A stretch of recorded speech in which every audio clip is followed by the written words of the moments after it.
اما بعد فاعوذ باللہ من الشیطان الرجیم بسم اللہ الرحمن الرحیم عن ابی ہریرہ رضی اللہ تعالی عنہ قال قال رسول اللہ صلی اللہ تعالی علیہ وسلم غیر الشیب ولا تشبہوا بالیہود رواہ الترمذی ان اللہ وملائکتہ یصلون علی النبی یا ایہا الذین آمنوا صلوا علیہ وسلموا تسلیما الصلاۃ والسلام علیک یا سیدی یا رسول اللہ وعلی آلک واصحابک یا حبیب اللہ الصلاۃ والسلام علیک یا سیدی یا رسول اللہ وعلی آلک حضرت ابو ہریرہ رضی اللہ تعالیٰ عنہ سے مروی ہے، فرماتے ہیں حضور صلی عالم صلی اللہ تعالیٰ علیہ وسلم کو نے ارشاد فرمایا بڑھاپے کو بدلو، سفید بالوں کے سفید رنگ جو ہے یہ بڑھاپے کی نشانی ہے۔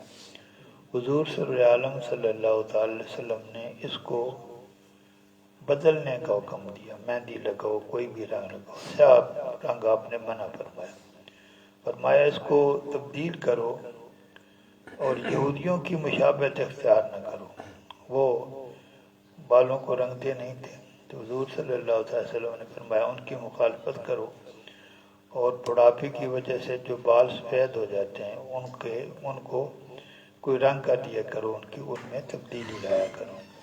کل ہم نے حدیث پڑھی تھی اس میں کہ مہندی، قطم، اس قسم کی چیزیں جو ہیں ان کو حضور صلی اللہ علیہ وسلم نے پسند فرمایا کہ ان سے اگر بالوں کو رنگ دو تو یہ اچھی چیز ہے۔ اس حدیث پاک کو امام ترمذی نے روایت فرمایا اور اس حدیث پاک کو امام نسائی نے بھی روایت کیا، لیکن وہ حضرت عبداللہ بن عمر سے اور حضرت زبیر سے مروی ہے۔ وعن عمر بن شعیب عن نبی عن جدہ قال قال رسول اللہ صلی اللہ تعالی وسلم لا تنتف الشیب فإنه نور المسلم من شاب شیبة في الإسلام كتب الله له بها حسنة وكفر عنه بها خطيئة ورفعه بها درجة رواه ابو داود۔ حضرت عمر بن شعیب اپنے والد ماجد سے، وہ ان کے دادا سے روایت کرتے ہیں کہ حضور صلی عالم صلی اللہ تعالی وسلم نے ارشاد فرمایا جو بڑھاپے کی وجہ سے بال سفید ہو گئے ہیں ان کو اکھیڑا نہ کرو، بوجھنے سے پکڑ کے بات بھاجے، ایسا نہ کیا کرو۔ کیونکہ یہ مسلم کا نور ہے، بڑھاپے کے سفید بال جو ہیں یہ نور ہے مسلم کا۔ اور فرمایا کہ جو آدمی اسلام کے راستے میں چل رہا ہو اور اس کے بال سفید ہو جائیں، اسلام کے راستے پہ چلتے چلتے جس آدمی کے بال سفید ہو جائیں تو اللہ تبارک و تعالی اس کے لیے اس کے نامہ اعمال میں ایک نیکی شامل فرماتا ہے، اس کے ایک گناہ کو معاف فرما دیتا ہے، اور اس ایک بال کی وجہ سے اللہ تعالیٰ جنت میں اس کا ایک درجہ بلند فرما دیتا ہے، ایک نیکی لکھتا ہے، ایک گناہ معاف فرماتا ہے اور ایک جنت میں درجہ بلند فرما دیتا ہے۔ اس حدیث پاک کو امام ابو داود نے روایت فرمایا۔ عن کعب بن مرہ ان رسول اللہ صلی اللہ علیہ وسلم قال من شاب شیبۃ فی الاسلام کان له نورا یوم القیامۃ رواہ الترمذی والنسائی۔ حضرت کعب بن مرہ رضی اللہ تعالیٰ عنہ سے مروی ہے، فرماتے ہیں جو آدمی اسلام پر چلتے ہوئے اس سٹیج کو پہنچے کہ بوڑھا ہو جائے، اس کے بالوں میں سفید بال ظاہر ہونے لگے تو یہ بات جو ہے وہ قیامت والے دن اس کے لیے نور بن جائے گی۔ اس نے دنیا کی زندگی میں اسلامی طرز پہ زندگی گزارتے ہوئے وقت گزارا اور اس کے بال سفید ہو گئے تو یہ بالوں کی سفیدی قیامت والے دن اس کے لیے نور کا کام کرے گی۔ اس حدیث پاک کو امام ترمذی اور نسائی نے روایت فرمایا۔ وعن عائشة رضی اللہ تعالی عنہ قالت كنت اغتسل انا رسول اللہ صلی اللہ علیہ وسلم من اناء واحد وكان له شعر فوق الجمة بدون الوفرة رواه الترمذی۔ حضرت عائشہ صدیقہ رضی اللہ تعالیٰ عنہ سے مروی ہے، فرماتے ہیں میں اور حضور صلی اللہ علیہ وسلم ایک ہی برتن سے غسل کیا کرتے تھے، اور حضور صلی عالم صلی اللہ علیہ وسلم کے بال تھے، 3 سائڈیں تھی، ایک کندھوں تک بال آتے تھے، ایک درمیان میں اور ایک کانوں تک۔ تو جو کانوں تک آتے ہیں اس کو جمعہ کہتے ہیں، اور جو یہاں تک پہنچتے ہیں کندھوں تک اس کو وفرہ کہتے ہیں۔ تو فرمایا حضور صلی اللہ علیہ وسلم کے بال جو ہے وہ کانوں سے نیچے اور کندھے سے اوپر درمیان تک یہ بال حضور صلی اللہ علیہ وسلم کے پہنچتے تھے۔ اس حدیث پاک کو امام ترمذی نے روایت فرمایا۔ وعن ابن الحنظلیہ رجل من اصحاب النبی صلی اللہ علیہ وسلم قال قال النبی صلی اللہ تعالی علیہ وسلم نعم الرجل خریم الاسدی لولا طول جمته واسبال ازاره فبلغ ذلك خريما فاخذ شمرة فقطع بها جمته الى اذنيه ورفع ازاره الى انصاف ساقيه رواه ابو داود۔ ابن الحنظلیہ جو صحابہ کرام میں سے ان سے مروی ہے، فرماتے ہیں کہ حضور صلی اللہ تعالی وسلم نے ارشاد فرمایا خریم وسطی اچھا آدمی ہے، خریم وسطی اچھا آدمی ہے اگر اس کے بال بہت زیادہ لمبے نہ ہوتے۔ ایک کام تو یہ اس میں خامی ہے کہ بال بہت زیادہ لمبے ہیں، اور دوسرا یہ کہ وہ چادر گھسیڑ کے چلتا ہے۔ یہ 2 کام نہ کرتا تو بہت اچھا آدمی تھا۔ حضور صلی اللہ علیہ وسلم کا یہ فرمان جو ہے وہ خریم تک پہنچا۔ انہوں نے کینچی پکڑی اور بالوں کو کاٹ کر کانوں کے برابر کر دیا، جو کانوں سے نیچے بال تھے ان کو کاٹ دیا، اور چادر جو اس کو نصف پنڈلیوں تک کر دیا، اس سے نیچے جانے سے اس کو روک دیا۔ اس حدیث پاک کو ابو داؤد نے روایت فرمایا۔ وعن انس رضی اللہ تعالی عنہ قال كانت لي ذوابة فقالت لي امي لا اجزها كان رسول الله صلی اللہ علیہ وسلم يمدها وياخذها رواه ابو داؤد۔ حضرت انس رضی اللہ تعالی عنہ سے مروی ہے، فرماتے ہیں میری مینڈیاں تھیں، میری ایک مینڈی تھی، میری امی نے مجھے کہا میں اس کو نہیں کاٹوں گی، تمہاری اس مینڈی کو میں نہیں کاٹوں گی، کیونکہ حضور صلی اللہ علیہ وسلم کی بھی مینڈیاں تھیں۔ حضور صلی اللہ علیہ وسلم ان کو لمبا کرتے تھے، اور حضور صلی اللہ علیہ وسلم اس کو پکڑتے تھے۔ اب آدمی اپنے بالوں سے بات اور کھیلتا بھی ہے، تو حضور صلی اللہ علیہ وسلم کی بھی مینڈی تھی، آپ اس کو لمبا کرتے تھے اور اس کو ہاتھ میں پکڑتے بھی تھے، اور اس طریقے سے جو ہے نا وہ اپنے دل کو پھیلاتے تھے۔ اس حدیث پاک کو ابو داؤد نے روایت فرمایا۔ عن عبداللہ ابن جعفر رضی اللہ تعالی عنہ ان النبی صلی اللہ علیہ وسلم امال آل جعفر ثلاثا ثم اتاهم فقال لا تبكوا على اخي بعد اليوم ثم قال ادعوا لي بني اخي فجيء بنا كان افراح فقال ادعوا لي الخلاق فامروا فعلق رؤوسنا رواه ابو داود والنسائی۔ عبداللہ بن جعفر یہ حضرت جعفر طیار رضی اللہ تعالی عنہ کے صاحبزادے ہیں۔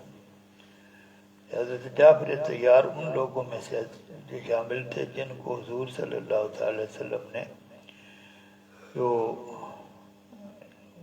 جنگ موتا کا کمانڈر مقرر کیا تھا۔ حضور صلی اللہ علیہ وسلم نے فرمایا پہلے 3-4 آدمی تھے، ایک چاہے وہ حضرت زید بن حارثہ جو حضور صلی اللہ علیہ وسلم کے بیٹے تھے، پہلے وہ تھے، غلام تھے، وہ جب شہید ہو جائیں تو جعفر طیار، حضرت جعفر بن ابی طالب، ان کو جعفر طیار کہتے ہیں، وہ جھنڈا پکڑیں گے، جب وہ شہید ہو جائیں گے تو عبداللہ بن رواحہ پکڑیں گے، وہ شہید ہو جائیں گے تو مسلمان جس کو وہ اپنا کمانڈر بنا لیں وہ کمانڈ کریں۔ یہ آخر میں جب سارے اسی ترتیب سے شہید ہوئے تھے، پہلے حضرت زید بن حارثہ شہید ہوئے، اس کے بعد حضرت جعفر بن ابی طالب شہید ہوئے، اس کے بعد عبداللہ بن رواحہ شہید ہوئے۔ جب وہ شہید ہو گئے تو اس کے بعد حضور صلی اللہ علیہ وسلم نے کسی کا نام نہیں لیا تھا، پھر حضرت خالد بن ولید رضی اللہ تعالیٰ عنہ نے جھنڈا پکڑا تھا۔ مسلمانوں کی تعداد 3000 تھی، دشمن 1,00,000 سے زیادہ تھے، تو مقابلہ کیا تو جو باقی کافی مسلمان شہید ہو گئے۔ حضرت خالد بن ولید جو ہے وہ باقیوں لوگوں کو جو ہے وہ ترتیب کے ساتھ وہ میدان جنگ سے باہر لے آئے تھے، تو یہ ان کی بات ہے۔ تو حضرت حضور صلی اللہ علیہ وسلم نے ان کے گھر والوں کو 3 دن تک تو نہیں چھیڑا۔ آدمی اس صورتحال میں جب انسان جو ہے اس پہ اتنا کوئی غم ٹوٹتا ہے تو پریشان ہوتا ہے، روتا ہے، او بقا کرتا ہے، تو 3 دن حضور صلی اللہ علیہ وسلم نے انہیں کچھ نہیں کہا۔ پھر حضور صلی اللہ علیہ وسلم ان کے پاس گئے اور فرمایا آج کے بعد تمہیں میرے بھائی پر رونے کی اجازت نہیں ہے۔ حضور چچا زاد بھائی تھے، تو 3 دن تم نے رو لیا ہے، اب اس کے بعد تمہیں رونے کی اجازت نہیں ہے۔ پھر فرمایا کہ جو میرے بھائی کی اولاد ہے اس کو میرے پاس لے آؤ۔ ہمیں حضور صلی اللہ علیہ وسلم کی خدمت میں پیش کیا تھا، ہم ایسی چاہے جیسے مرغی کے نیچے چوزے ہوتے ہیں، افراح انا افراح، یعنی ہم سارے بہن بھائی چھوٹے چھوٹے بچے تھے۔ حضور صلی اللہ علیہ وسلم نے فرمایا حجام کو بلاؤ۔ حجام آیا تو حضور صلی اللہ علیہ وسلم نے حجام کو ہمارے سروں کے بال کاٹنے کا حکم دیا اور اس نے وہ بال کاٹے۔ اس حدیث پاک کو امام ابو داؤد اور امام نسائی نے روایت فرمایا۔ وآخر دعوانا ان الحمدللہ رب العالمین۔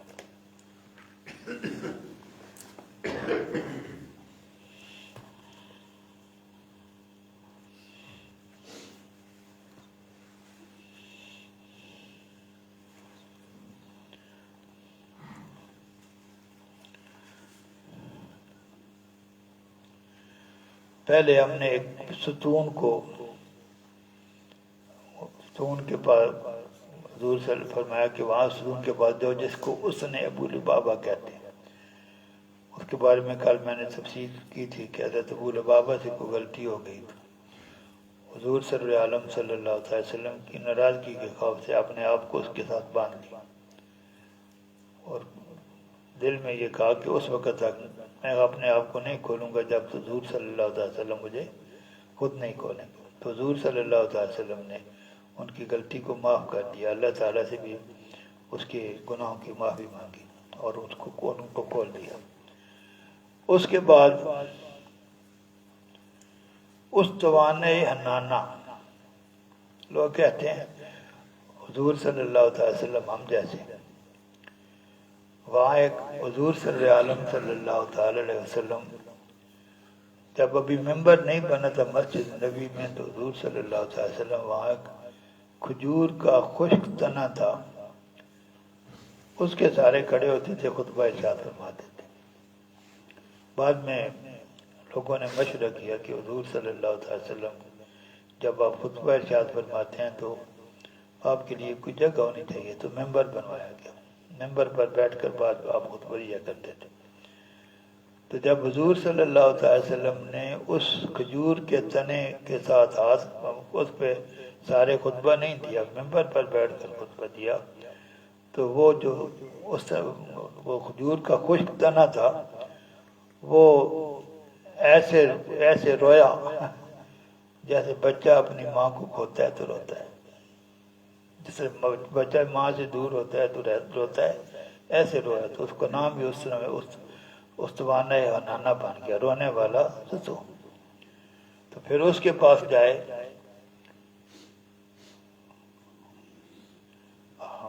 یہ وہ ستون ہے جو حضور صلی اللہ علیہ وسلم کے فراق میں رویا تھا جب آپ نے اس کو چھوڑ دیا تھا اور ممبر پر خطبہ ارشاد ہوا تھا۔ حضور صلی اللہ علیہ وسلم ممبر سے اترے تھے، اتر کر اس کھجور کے خوش تنے کو سینے سے لگایا تھا اور وہ سکون ہو گیا تھا. وہ جو ہے وہ حضور صلی اللہ تعالی وسلم کا تو بہت بڑا تبرکات میں سے. تو وہاں جائے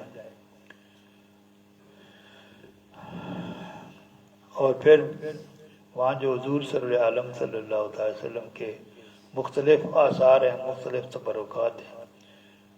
لوگ بتا بھی دیتے ہیں کہ یہ حضور صلی اللہ علیہ وسلم کے ساتھ اس چیز کا یہ تعلق ہے.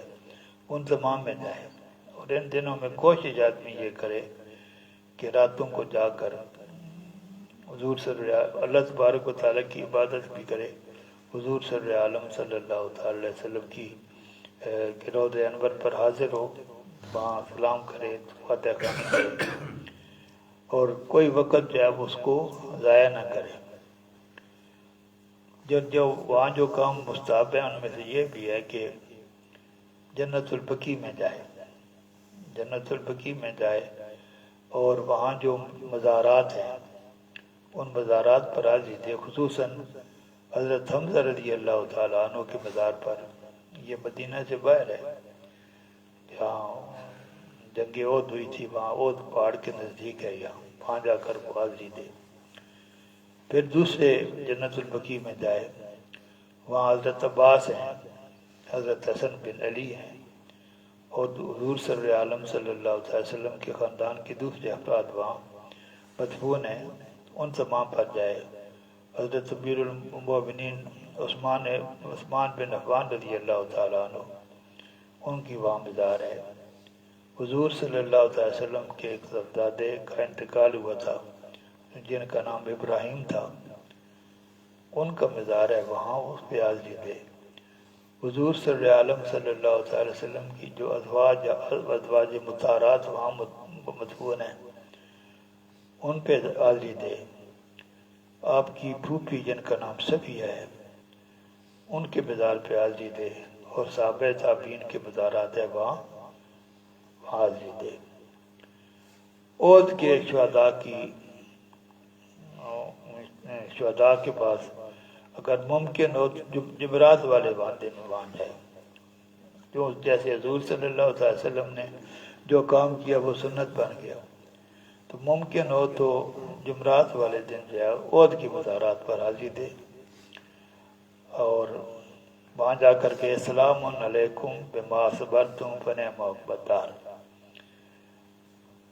آپ نے بڑا صبر کیا اور صبر کی وجہ سے اللہ تعالیٰ پر سلامتی نازل فرمائے اور آپ کا آخرت کا ٹھکانہ بہت خوبصورت ہے.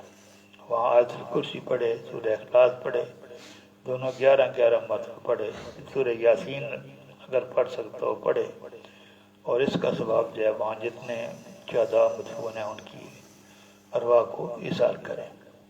وآخر دعوانا ان الحمد للہ رب العالمین.